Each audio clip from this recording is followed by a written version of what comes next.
There are tales whispered in the deep woods of Tennessee, stories of something ancient, something unseen, something angry. In the early 1800s, one family would find themselves at the center of one of America's most chilling hauntings. This is not just a ghost story. This is the Bell Witch, a spirit so malevolent, so persistent, it terrified a community, tormented a family, and even, allegedly, killed a man. Tonight, the Shadow Tales unearth the full story. The year was 1817. The place? A quiet farmhouse in Robertson County, Tennessee. John Bell Sr., a successful farmer, had moved his family to Red River years earlier. Life was peaceful, productive, until one evening. It started with faint knocks. At first, they thought it was the wind, rats in the walls, the creak of wood. But the noises grew louder, pounding, dragging, scratching beneath the floorboards. Then came the whispers. The entity grew bolder. Bed covers were ripped away in the dead of night. Children were slapped by unseen hands. Young Betsy Bell, the daughter, became a target of escalating violence. Bruises appeared, hair was pulled, screams echoed through the house. Soon, the Bell family wasn't alone in witnessing the events. Neighbors came to stay, and to their horror, they heard it too. The voice of a woman, clear, mocking, bitter. She sang hymns, quoted scripture, and cursed with venom no living soul could conjure. She called herself Kate. Some believed she was the spirit of a disgruntled neighbor, Kate Batts, who claimed John Bell cheated her in a land deal. But was it really her? Others believed this was no human spirit, but something much older. A demon, a trickster, a shapeshifter from Native American legend. The witch could mimic voices. She predicted events. She revealed secrets no one should have known. One day she vanished. Another she returned in full rage. There was no pattern, no reason, just presence. The Bell Witch began focusing her wrath on John Bell Sr. His health declined rapidly.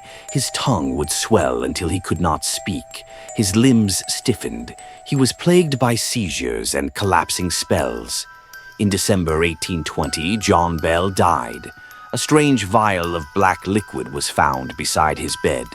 The witch laughed, claiming, "I gave old Jack a big dose of that last night, which fixed him." Even at his funeral, witnesses claimed to hear her voice singing drunk, mocking songs. The first known case of a spirit claiming a life? Young Betsy Bell suffered most. Slaps, pins stuck in her skin, night terrors, and the witch hated her fiancé, Joshua Gardner. Whenever they met, the attacks worsened. Eventually, Betsy broke off the engagement, driven to despair. Afterward, the witch grew strangely quiet, almost satisfied. Was jealousy at play? Or was this something deeper? Some spiritual vendetta tied to love, lineage, or blood? Much of what we know comes from Martin Van Buren Ingram's 1894 book, An Authenticated History of the Bell Witch. But his account came decades later, based on the diaries of Richard Bell, John's son. Critics point out inconsistencies. Some say it's folklore, a family story spun into myth. But others, they believe every word, especially the final chapter. Before she vanished, the Bell Witch promised, "I will return in 107 years." Some say she did, in 1935. Odd occurrences, fires, and accidents swept through the region again. Then there's the Bell Witch Cave, near the old homestead. Today, tourists claim cold spots, disembodied voices, touches from unseen hands. Locals say don't speak her name aloud in the woods. She might just be listening. Was the Bell Witch real? A vengeful spirit? A dark echo of trauma?